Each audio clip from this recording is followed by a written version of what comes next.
Assalamualaikum warahmatullahi wabarakatuh. Selamat berjumpa lagi dengan kami di AHS. Semoga teman-teman selalu dalam lindungan Allah Subhanahu wa Ta'ala, sehat yang seperti kita harapkan semua. Amin. Di sini juga masih tetap bersama Mas Ayung di sini sebagai narator dan saya hanya sebagai pembuka saja. Ya. Mas Ayung dalam keadaan sehat ya Mas Ayung ya. Amin. Alhamdulillah kita juga dalam keadaan sehat meskipun saya nggak ditanya juga. Tapi nggak apa-apa teman-teman, semoga video-video kami masih tetap menghibur. Langsung saja kita ke ceritanya.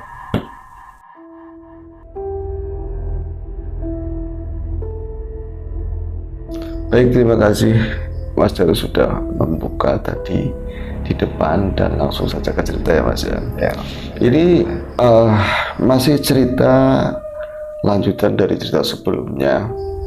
Jadi cerita ini lanjutan dari beberapa video-video yang sudah diunggah di AS. Namun judulnya itu kan random ya, berbeda tapi masih di lokasi yang sama. Dan cerita ini dari Mas Andi di Balikpapan. Balikpapannya Ya, tentang masa kecilnya dulu. Ini ada sambungannya dan kejadian di wilayah yang sama, di tempat yang sama, di Kecamatan Donomulyo, Telaga Sari, nek ora salah desanya, itu di daerah Malang.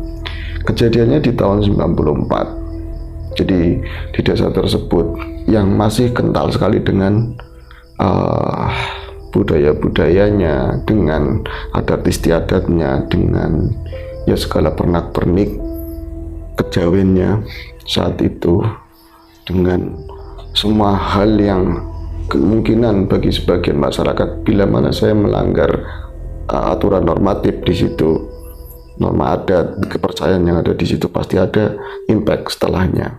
Itu hukumnya mutlak. Dan karena sangat dipercaya dan sudah turun-temurun, ya itu terjadinya memang seperti itu, bro.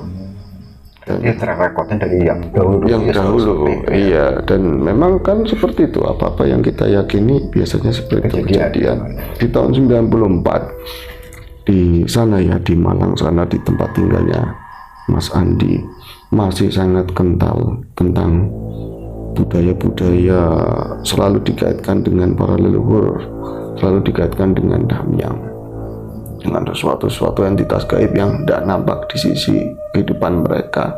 Dan itu menjadi sebuah seperti payung ya, mengiring hari-hari mereka tersebut. Dari beberapa cerita yang sudah kita sampaikan di AS, itu ada beberapa pelanggaran yang akhirnya berimpact pada si pelaku yang melanggar dari hukum normatif adat tersebut. Meskipun kadang impactnya ini sampai ke masyarakat setempat juga. Iya, akhirnya ngerepotin semuanya, merugikan semuanya. Mungkin sekarang sudah banyak perubahan ya, walaupun di beberapa tempat masih ada, dan mereka tentu punya alasan tersendiri. Di cerita ini masih di tempat yang sama, tersebutlah seseorang itu bernama Wulung, bro. Itu kemungkinan bukan nama asli, karena ini dia itu memperoleh nama ini mungkin dari sebutan atau nama-nama. Iya, nama, kalau bahasa nama panggung ya mungkin. Nama panggung ya. Karena sepak terjang beliau itu sebagai seorang yang untuk masyarakat sana, di tempatnya Mas Andi, di lingkungan sana itu ngerti semua kalau beliau itu adalah seorang yang apa ya, kalau bahasa dulunya itu doyan apa aja lah, ngambil punya orang. Mungkin kalau bahasa yang sering kita dengar kalau kita nonton film-film di film-film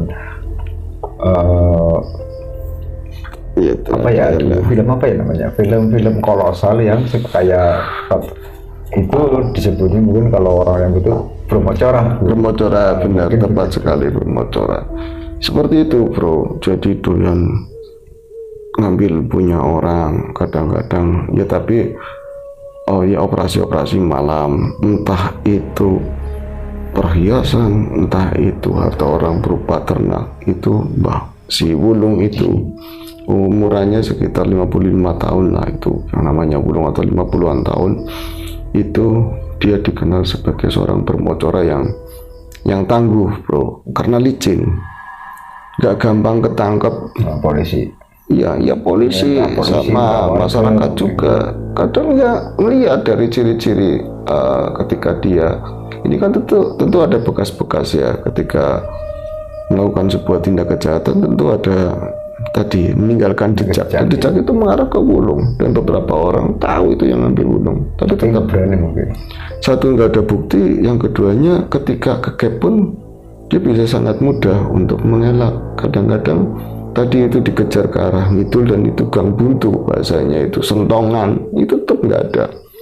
Jadi aji-ajinya luar biasa bro, bisa dibilang sakti. Ya, kesaktian. Iya, dan itu lumrah ke orang dulu. Saya dulu pernah ada di kampungnya orang tua di kidul sana, daerah Paguyangan. Terus datanglah seorang teman yang saya nggak sangka sama sekali. Saya kenal tetangga desa di sini. Terus makan di sana kan rumah makannya, kemudian ngobrol, terus ngamalati ke saya, dan itu tahun sudah lama. Yung, kalau memang di kampung masih ada banyak pencuri, ya mereka itu punya ini jam main sendiri, punya mbah, punya penasihat spiritual. Mereka punya hari-hari tanggal kapan main, dan mereka itu bukan kosongan. Kalau bukan meremehkan, cuman hati-hati. Kalau misalnya dilawan percuma, karena ilmu niki ora main-main. Nggak main-main lagi. Ilmunya nggak main-main, karena mereka emang sudah ada mungkin pembekalan sendiri, mungkin untuk menjadi seorang seperti itu. Nempel kedebuk, ya jadi kedebuk. Nempel tembok, ya jadi tembok. Bisa gitu ya, toh namanya Wanto. Iya, kalau nempel pohon kelapa, ya jadi kelapa. Enggak jadi pohon kelapa. Oh iya, maksudnya nempel pohon kelapa jadi pohon kelapa. Masa jadi kelapa bro? Pohon kan tadi jadi kelapa kan. Artinya mereka tuh bisa ada ilmu seperti itu, malih rupa, untuk pakai batu pancawarna atau apa, pokoknya kesaktian itu mereka sudah siap untuk berbagai hal, kemungkinan tertentu. Namanya berbekal kesaktian lah. Jadi bukan kroco-krocoan. Jadi tapi kalau mereka itu memang kegap, terus misalnya ketika akan melakukan aksi pencurian, terus ya bocah-bocah muda wis yang atau ibu-ibu yang ngepung misalkan, enggak, maksudnya mereka tahu wah maling, mereka langsung berhenti, berarti ini gagal. Tapi jangan sekali-kali berhadapan ngadu kesaktian pet, takutnya soalnya mereka itu dibekali kesiapan semuanya begitu loh. Ya dulu kayak isu-isu ninja dulu kan, itu kan orang sakti-sakti semuanya, dan konon itu orang-orang sini juga kan, ya kan, dengan kesaktian seperti itu. Jadi dia mati seperti ini, begitu juga Mbah Wulung, dia itu punya kesaktian yang luar biasa hingga apa ya, sulit sekali untuk dipegang. Tapi yang kalau kadang-kadang warga itu merasa jengah, merasa ya ini nggak kena merugikan, entah kamu itu mau jadi bermocora, mau jadi maling, kayak mau jadi rampok, silakan, tapi jangan di kampung sendiri, daerah lain lah ya. Daerah lain. Tapi Wulung itu ya kadang-kadang iseng-iseng main di kampung sendiri. Mungkin prinsipnya kalau ada yang dekat, kenapa yang jauh? Mungkin seperti itu. Ya, ada target yang dekat misalnya. Dan meskipun sepak terjangnya yang semacam itu, dan bisa dibilang itu salah satu bermocora yang sukses di bidangnya, tetapi yang namanya dunia tetap nggak ada cukupnya bro.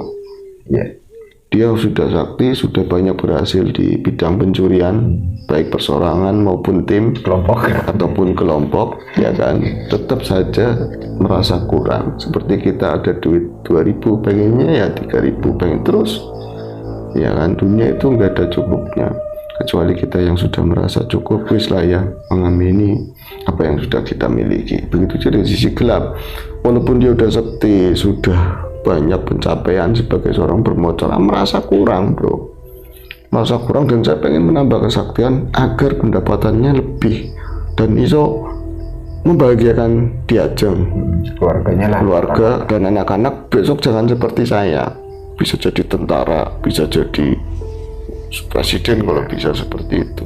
Makanya kadang-kadang bagaimana mungkin orang tua sekarang terus ngajarin anaknya yang enggak. Orang tua dulu jadi maling aja masih pengen anaknya jadi bener. Mungkin mau juga anaknya jadi maling. Kayaknya kan harus berkaca dengan seperti itu. Wulung itu melakukan apapun supaya dia itu tambah sakti, tambah hebat, bro. Dan di tahun 94 ketika belum ada listrik di Donomulyo sana, ya di kelurahan tadi mana saya lupa, Telogosari, yang notabene-nya orang-orang itu masih berpayungkan kepercayaan lama, adat, semua hal banyak dikaitkan dengan sisi di luar kita, mistik. Itu saja sudah menyeramkan. Ada pelanggaran sedikit bisa jadi fatal karena diyakini, apalagi dicampur dengan tadi aksi-aksinya si Wulung yang ada di daerahnya sendiri, bro. Merasakan sekali. Ya pastinya. Ya, dan mungkin ketika si Wulung itu merasa saya itu mungkin ada saingan di luar dan tidak bisa melebarkan sayapnya, dia itu berniat untuk meningkatkan kesaktiannya, bro. Ya gitu. Menambah ilmu lah. Menambah ilmu, dan suatu ketika dia itu datang ke Mbah Pardi. Dan itu kan ada yang apa? Yang ini anak kecil jaranan yang dia itu punya gamelan juga, yang wonge iku angel dikasih tahu yang ngeyelan itu loh. Iya. Itu datang ke sana, Bapak sih, ngapunten, itu kan. Saya pengen supaya keniatannya diutarakan sama Mbak Pardi. Aduh, sampean udah sakti, Kang. Sampean udah sakti, udah cukup lah. Lagian sampean sama saya, kotanya sama saya kayak nggak pas. Saya aja banyak belai di sini. Dia itu pengen tapa, bro. Pengen tapa meningkatkan kesaktian itu di satu telaga di sana. Si Wulung ini. Iya, dan satu desa itu kan dikelilingi 4 telaga. Ini ada telaga yang namanya Sendang Tirto. Pengen tapa di situ. Jadi apa sih syaratnya? Mungkin nanya-nanya gitu ya, mungkin dia yang lebih tahu. Mbak Pardi itu siapa tadi? Supardi ya? Iya, Mbak Pardi. Supaya bisa memuluskan jalan tapanya itu apa saja yang perlu diperlukan, ubi rampe atau ke siapa, yang nanya-nanya ke situ. Ya enggak mau Pak Supardi itu, karena saya juga pernah belai gara-gara gagahan, gara-gara aku nggak tepat kalau tanya ke saya, mendingan kamu itu ya Lung, kadang-kadang panggil Kang, kadang-kadang panggil Lung. Aduh, namanya sih aslinya bukan itu, namanya Cipto, bro, yang aslinya. Iya, tapi karena orangnya hitam keras, Wulung, bro. Kalau Wulung itu kan julukan. Akhirnya ini aja, mendingan kamu itu nanya ke Mbak Darmo aja sana yang lebih ngerti. Aduh, ke Mbak Darmo, aku malu jane.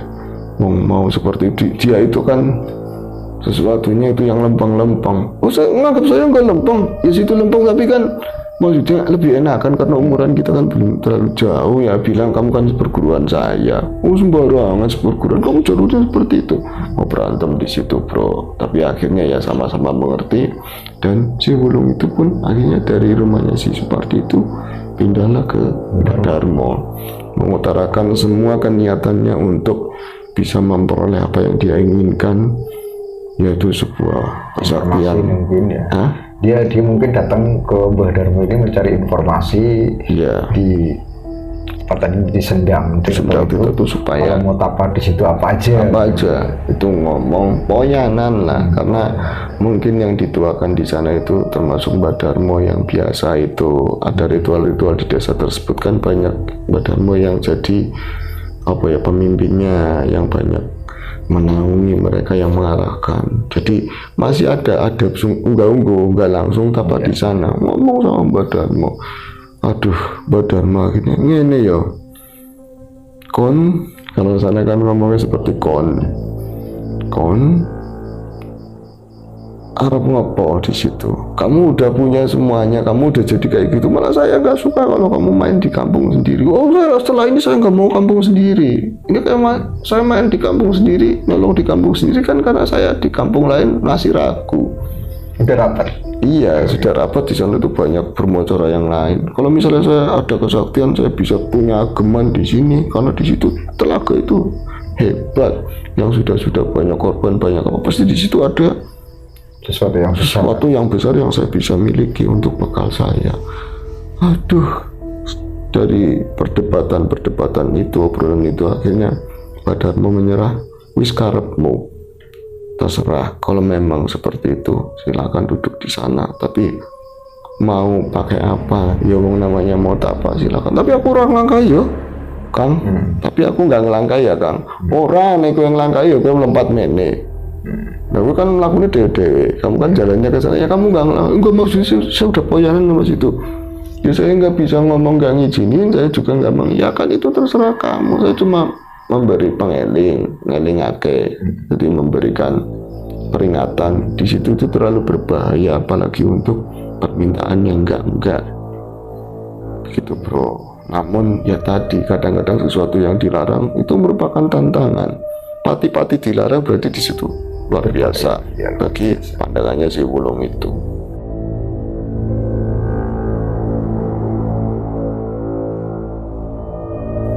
Singkat cerita, Wulung pun dengan improvisasinya membawa ubi rampe, semua hal.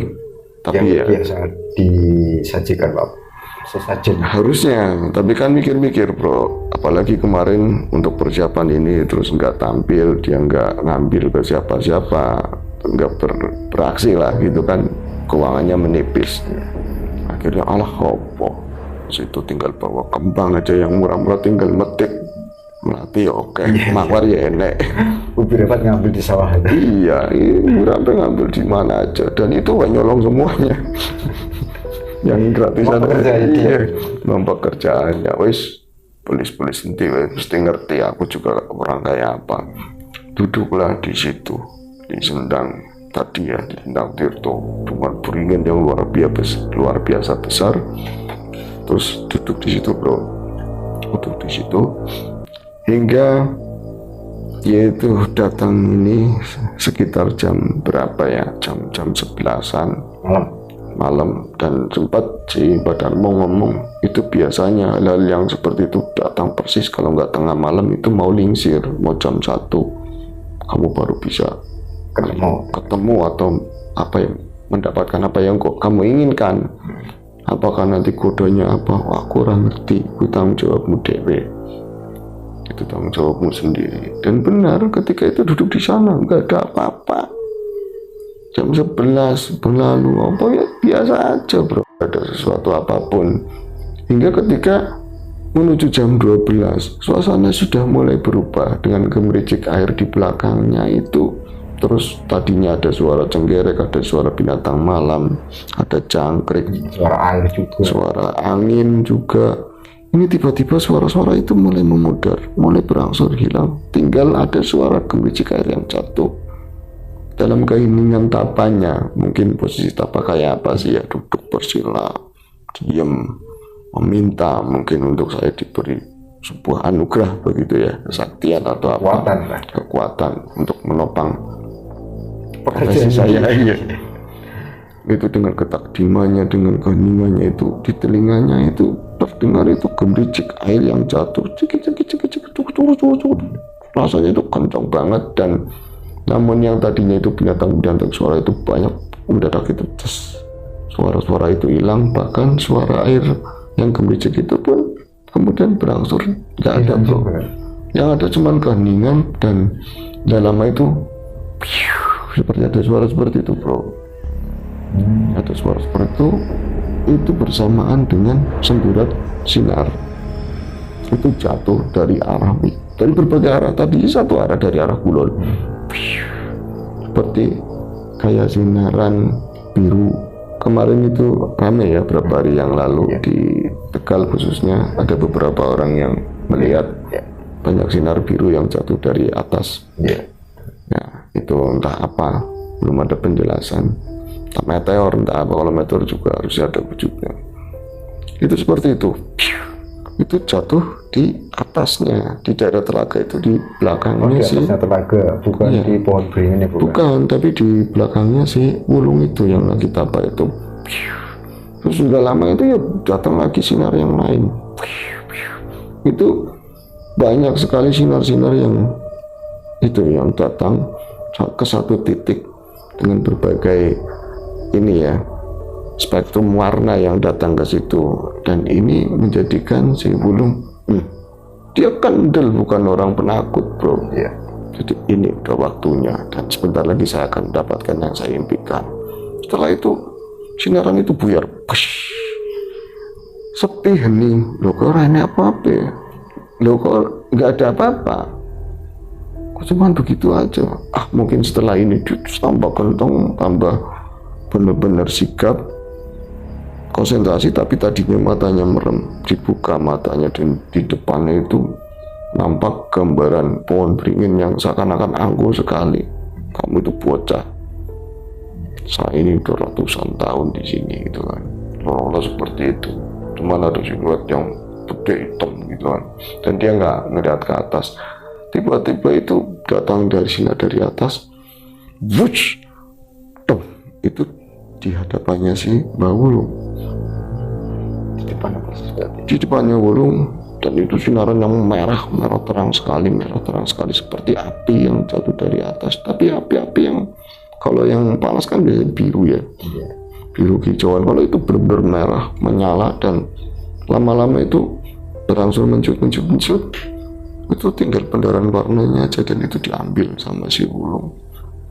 Nah itu ada sebuah ageman atau benda, mungkin keris atau apa, saat itu belum diomongkan ke siapapun, dan dia merasa ini yang saya inginkan. Akhirnya menyudahi tadi ritualnya. Iya.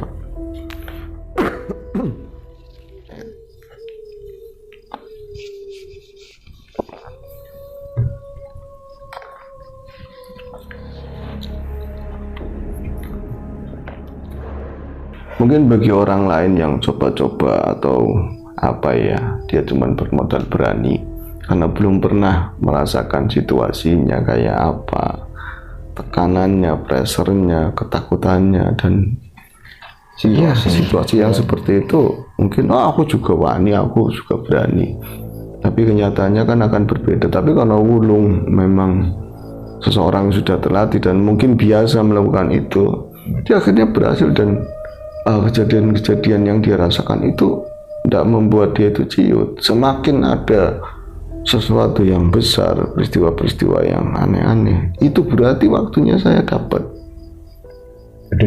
Iya, tergantung saya mau lari apa enggak, saya mau cabut apa enggak, dan akhirnya dia itu mendapatkan ya tadi yang dia inginkan berupa suatu benda, mungkin keris, atau dia nggak bisa melihat dengan jelas karena memang itu gelap sekali dan tidak pakai penerangan apapun, bro.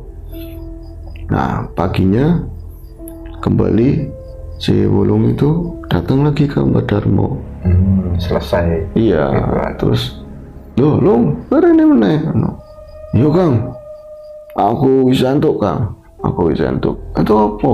Lah wes itu. Apakah kamu itu jadi sana? Jadi saya Wulung itu nggak pantang Wulung itu untuk kalau sudah ada keinginan harus kelaksana. Oh yo karepmu wis melu seneng nek gue hasil, tapi ingat kata-kata saya, kamu mau jadi apa terserah, jangan di kampus. Tenang Kang, tak cekel lama iki. Tenang, aku harus modal iki, iso ora bakalan nang kampung iki meneh. Tidak akan berkarya di kampung ini. Ya kadang-kadang wis mending wis, tapi apa nanti malah jadi kebalikannya, kan bisa seperti itu. Ada kekhawatiran juga di sisi Mbak Darmo kan. Nah, sudah ditanyain ternyata dapatnya keris, bro. Kecil, ada look berapa lah, diceritakan ininya begini kedatangannya seperti apa, tapi buat Mbak Darmo ya kurang menarik, biasa aja. Dia juga udah tahu kan, ya spiritual juga kan. Hari berlalu, bro, dan nggak ada kabar saat itu apakah Wulung itu kemudian beraksi ke kota lain, ke desa lain atau apa. Yang pasti semuanya kampung itu kembali tenang dan kehidupan berjalan seperti biasa, meskipun keinginan Wulung yang saat kemarin itu sempat didengar oleh beberapa warga, dan mereka itu aduh jangan lagi, soalnya apa, satu kesalahan yang dibikin oleh satu warga bisa imbasnya ke semua, repot semuanya, seperti yang sudah. Tapi ternyata tidak terjadi yang seperti itu. Tak menunggu lama, Wulung pun akhirnya beraksi, bro. Beraksi, dan memang gak di desanya. Dan untuk dari awal setelah dia memegang barang tersebut sekali dia berangkat memang dapat, dan ini keberangkatan yang kedua Wulung belum kembali. Biasanya kan misalnya malam itu pagi sudah pulang dengan ya tadi pencairannya ya kan, dengan hasilnya. Terus ya bagaimana, istri nggak bisa apa-apa lah, kalau orang segalak apapun di luar sana sama keluarga tetap sayang bro, biasanya kan seperti itu. Tapi ini Kang Wulung belum juga pulang, sampai pagi itu tidak pulang juga, pagi hingga sore sampai tengah hari belum ada kabar kepulangannya si Wulung tersebut. Cuman istrinya itu mengalami sesuatu yang aneh hari itu. Jadi dia punya anak laki-laki satu-satunya, sebut saja namanya Parjo lah ya, si Wulung ini. Iya, Wulung itu punya anak laki-laki yang paling disayang, itu namanya Parjo. Nah Parjo ini itu anak yang ceria bro, anak yang ceria, anak yang bisa dibilang pinter lah.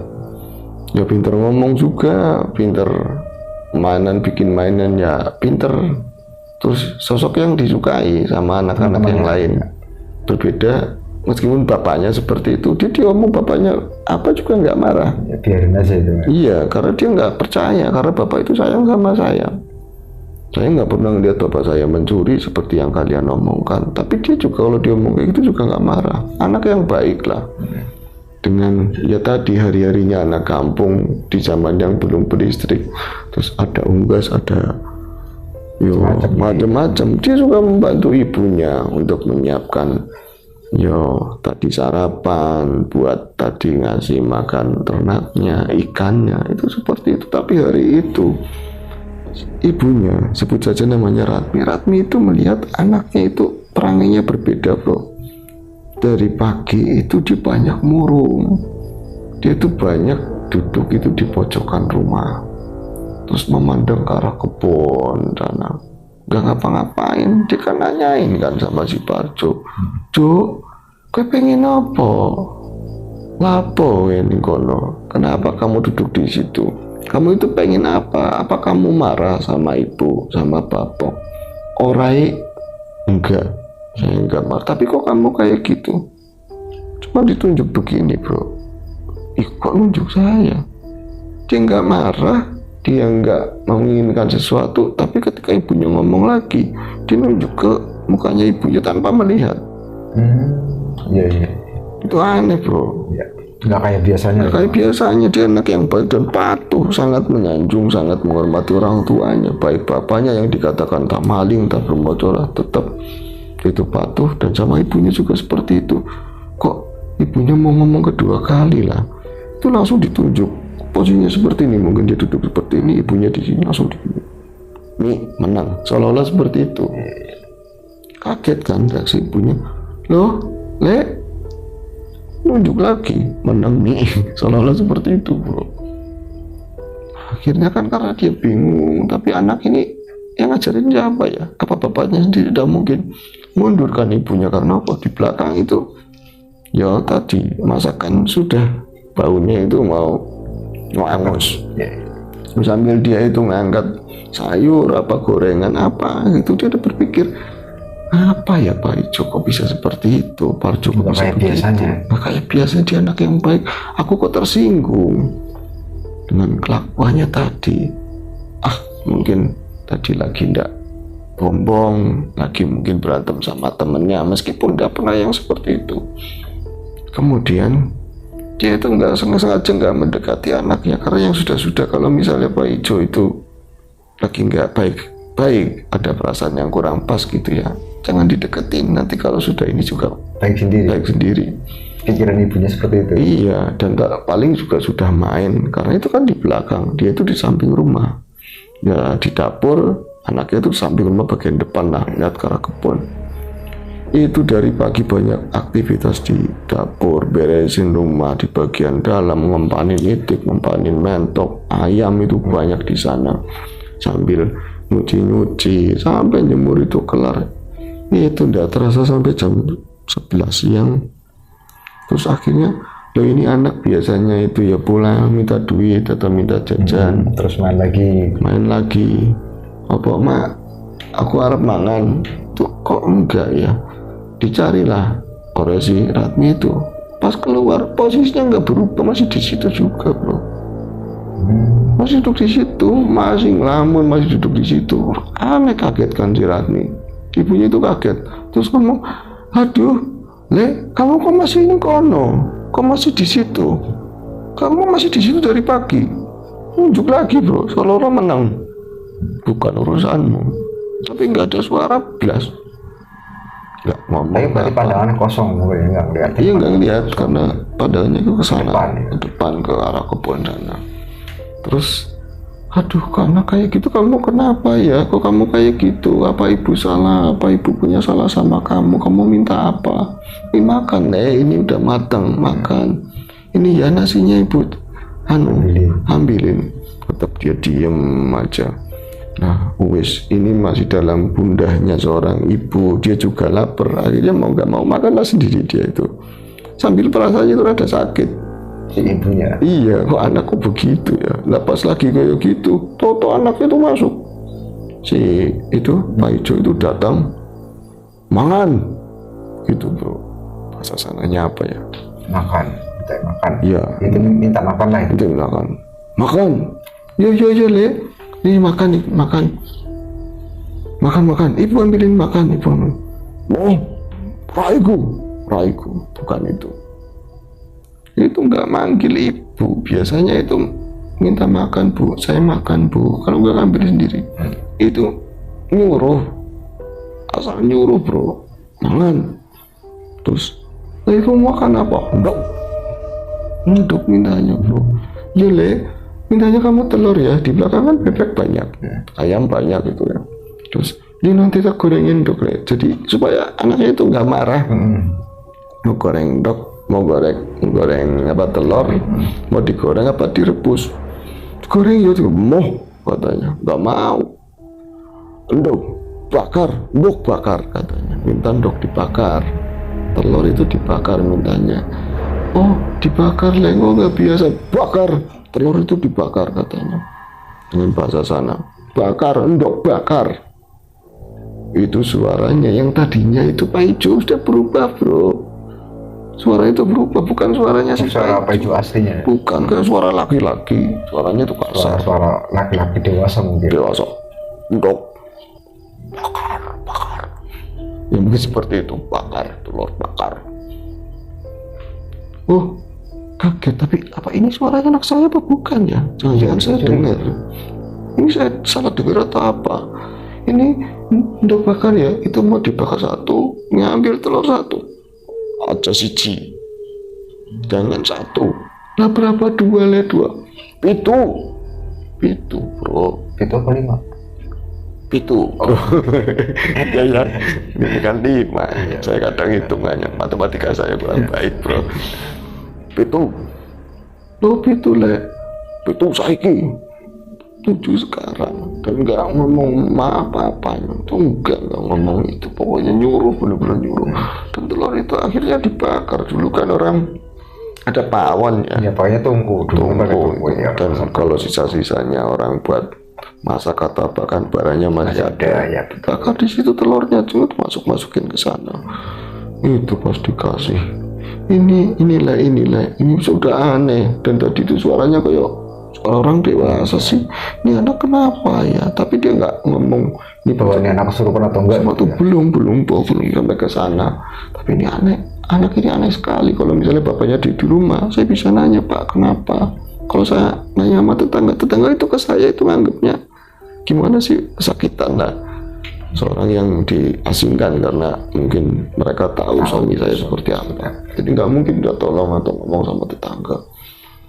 Nah itu akhirnya apa, telur itu dihidangkan pakai dulu itu ya piring-piring seng atau apa ya, dikasih itu pas inilah telurnya, langsung diambil. Itu kasar banget bro, kasar sekali ngambilnya, bukan kayak ayam biasanya. Bocah itu enggak punya sopan santun atau ibu makasih sangat lapar ya juga, itu langsung disobot. Telur itu kayak goyang mau jatuh, ditaruh di meja, langsung diambil begitu. Oh, dikokop semuanya. Jadi ininya bro, telur itu kan masih sangat panas, masih panas dan itu banyak hitam-hitamnya, cemong-cemongnya. Itu langsung diambil. Alon-alon. Pelan-pelan. Lapo, kayak mana lapo? Langsung prak. Itu bebatan telur saat dimakan itu rakus banget. Nggak ada ketawa, nggak ada ekspresi apapun. Matanya cuman bener-bener datar, tatapannya itu datar. Ngombe bro. Minum. Oh coy, kopi belum mintanya pahit. Kopi pahit. Aduh, ini sudah mulai nggak beres ini bocah itu, nggak beres. Curiga itu Nggak beres ini bocah. Akhirnya mau nggak mau karena memang sendirian. Ratmi itu ya tadi apa? Menu ya keinginan si bocah tersebut setelah dibikinkan dia tuh minum dan setelah itu kayak kembali kayak bocah lagi bro. Setelah minum Iya kayak kembali kayak bocah lagi, tapi dia nggak main jauh-jauh lah. Dan ini pengen sekali dia ngomong ke tetangga atau siapa ya, saya mau ngomong ke siapa kok bocah seperti ini, aneh. Tapi ketika dia udah mulai takut, mulai rasa takut terjadi kenapa-napa sama anaknya, nyatanya anaknya seperti biasa, kembali semula lagi. seperti semula lagi.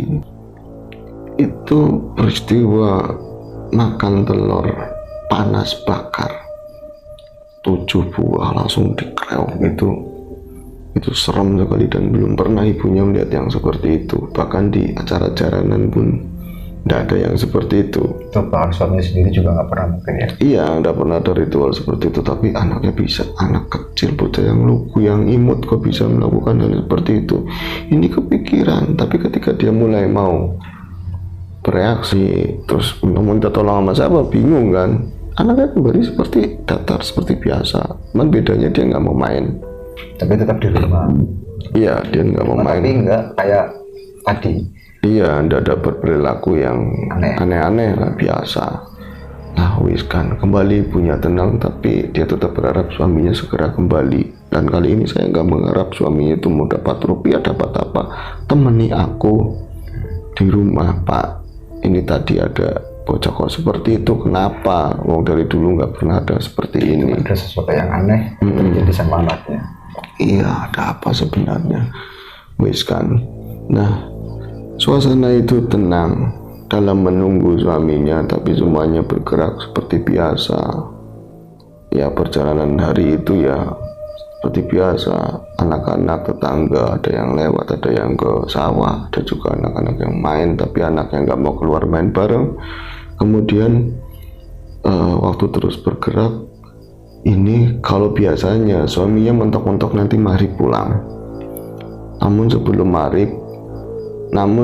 maghrib kembali si Paijo itu menghampiri ibunya yang kebetulan ada di dapur. Itu nyebut nama bro. Ini kembali dia minta makan. Nyebut nama ibunya? Nama ibunya. Kalau biasanya mak enggak. Kalau biasanya panggil mak atau apa, ini enggak. Nih, nduk, nih, mangan. Ratmi. Iya Ratmi, mangan. Sebut siapa ini? Saya udah nggak punya orang tua. Kalau yang ngomong kayak gitu suami saya juga nggak menyebut nama saya. Itu paling ibunya atau bapaknya? Iya dulu, iya kan. Duh, pas nengok, apa le? Nih, mangan. Lu aku lapar. Dan itu belakangnya udah berinding kayak bukan bocah kecil bro. Ya sekarang bayangkan di waktu sore di zaman dahulu pedangan. Dapur dulu itu ya, bilik bambu, nggak ada lampu. Bahkan saat di setengah 6 sore, jam 5 sore udah gelap dan lampu sentir belum dinyalakan, hanya mengandalkan dari pawon itu, dari tungku api yang menyala penerangan dari situ dok. Anaknya itu malang kerip di pintu minta makan. Makan. Boleh, kamu ngomong apa sama ibu? Malu, makan. Ya kamu makan ya, pakai apa, udah takut ini udah bukan anaknya. Suaranya yang gede, makan, tapi keras gitu. Ini udah bukan anaknya, saya mau minta tolong sama siapa, suami saya belum kembali. Iya, makan, kamu makan pakai apa, Le? Pakai ayam, pakai ikan? Nduk, sukanya telur, bro. Bukan, sukanya kayak tadi siang itu kan. jadi banyak protein berarti. Sukanya telur. Mintanya kayak tadi siang. Dibakar lagi. Iya, bakar, telur bakar. Itu telur, nggak ada telur. Wah, aneh. Gulai. Kalau nggak ada telur itu akhirnya telur apa ya? Telur bebek ada. Nyariin telur. Cari di itu ya, di unggas-unggasnya itu di kandang ada. Itu udah apa? Dibakar dengan ketakutan ibunya tuh membakar telur sambil tuh Gusti, salah apa saya, salah apa suami saya kok sampai pucat begini, ngelakuin apa suami saya. Sambil dia itu tuh Gusti, ya Allah, itu dibakar, tetap telur itu dibakar. Ini belum dikasihkan ke anaknya, sudah diambil sendiri. Diambil dulu. Di apa? Di bara itu ditumpuk, langsung panas le. Langsung cuman nggak disepak tok mamnya, langsung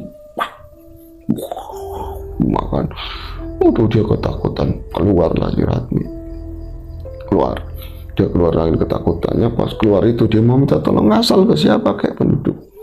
Itu jelalanya bulung pulang. Pas banget bulung pulang.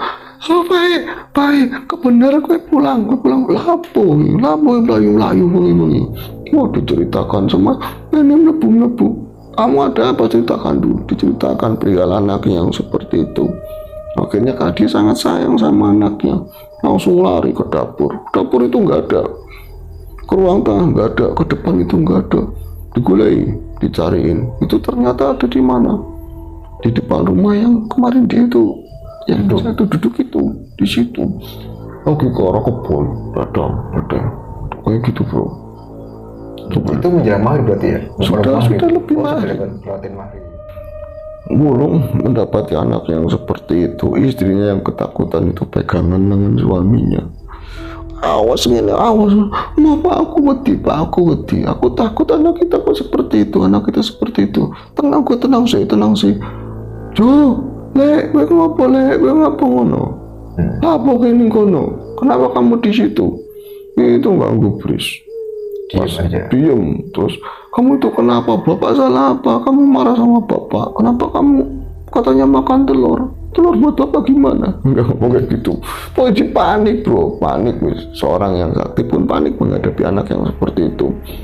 Ya, ketika dia terus memanggil nama anaknya, lama-lama sih bocah itu balik badan itu.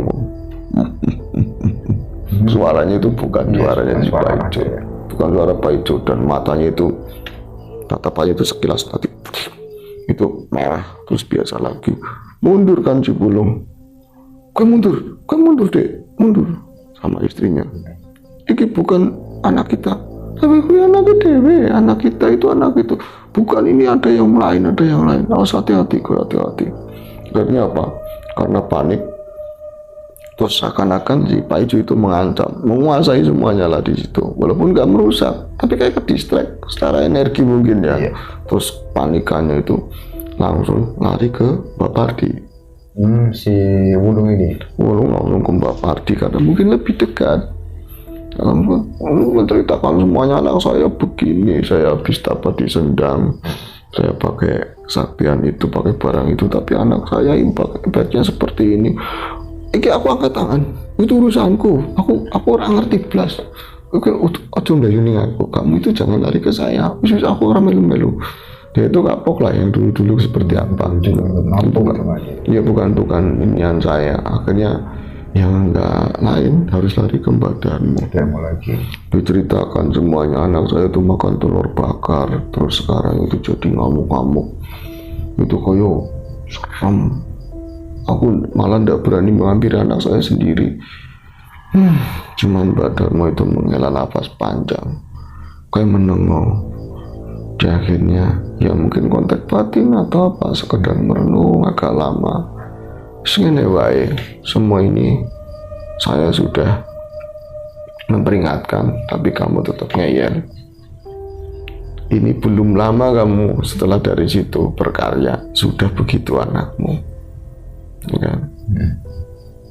Apa Apa kamu mau teruskan? Aku kalau ini ada hubungannya sama apa, saya mau pulangin barang itu, saya nggak mau pakai yang seperti itu lagi. Tapi tolong mbak, itu manggilnya udah bukan Kang lagi, tolong mbak, tolong sembuhkan anak saya, tolong, saya sayang sama anak saya, bahkan saya seperti ini cukup saya aja, jangan sampai anak saya itu jadi maling, jangan jadi garong, jangan jadi bermotora seperti saya.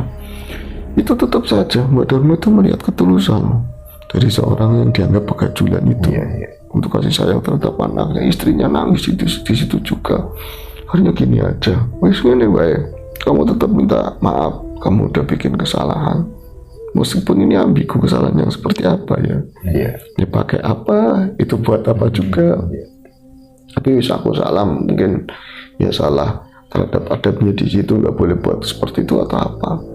Kemudian anyway, kamu itu harus menebus kesalahan kamu. Kamu itu harus bikin ubi rampe, suguhan harus bikin sajen seperti yang acara-acara yang sudah-sudah. Tapi kali ini tuh beda, tadi permintaannya itu enggak seperti yang biasanya.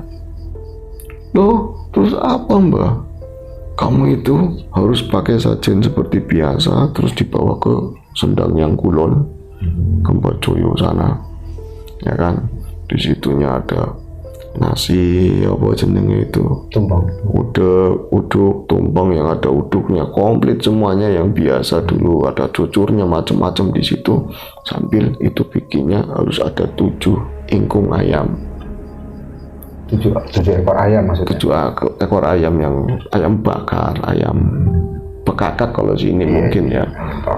Waduh, itu kan biayanya mahal bro, dan harus malam itu juga, harus hari itu juga kalau memang pengen anaknya paling anaknya sembuh. Akhirnya apa? Wis tetep sayang sama anaknya, dia itu nggak hasil bro, nggak hasil, atau sudah bagi-bagi atau sudah buat acaranya dia sendiri. Tak bingung, akhirnya ayam-ayam yang di belakang itu diproses semuanya wis lah ya, walaupun dengan bumbu ala kadarnya sana, arak-arakan, dan juga itu disaksikan sama warga karena memang ramai sih bro, banyak yang menyaksikan. Kemudian ada Mbak Dharma juga ke sana, kasih mbah dulu, setelah didoakan macam-macam itu dibawa ke Sendang Tirto sana, dan syaratnya si bocah itu harus digotong, digendong sama bapaknya sendiri. Anaknya? Iya, harus diantarkan ke sana sendiri. Namun ya tadi, dia itu bukan bocah yang seadanya.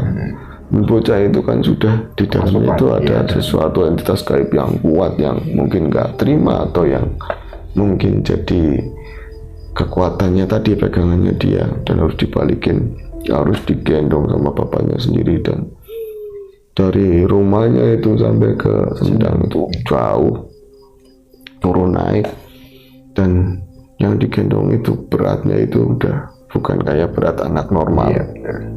Biasanya seperti itu. Iya, itu sampai dia keser-keser mau berhenti, nggak boleh berhenti syaratnya, nggak boleh berhenti sama sekali, harus sampai ke sana. Jalan terus sampai benar-benar dia itu terseok-seok, pegangan pohon satu, pegangan tebing, pegangan batu, kadang pegangan istrinya sendiri yang masih tetap nangis. Dan itu malam hari dengan arak-arakan obor, ada warga yang lain ikut bawa ingkung ayam, bantuin seperti itu. Dan yo, itu suasana seperti apa, mungkin bocah-bocah kecil gak berani lihat mungkin ya, dan yang takut-takut dia bisa melihatnya dari jauh, kepo-kepo penasaran tapi bisa melihatnya dari jauh. Kelihatan dari jauh itu benda-benda cahaya obor runtung ke Sendang tengah malam.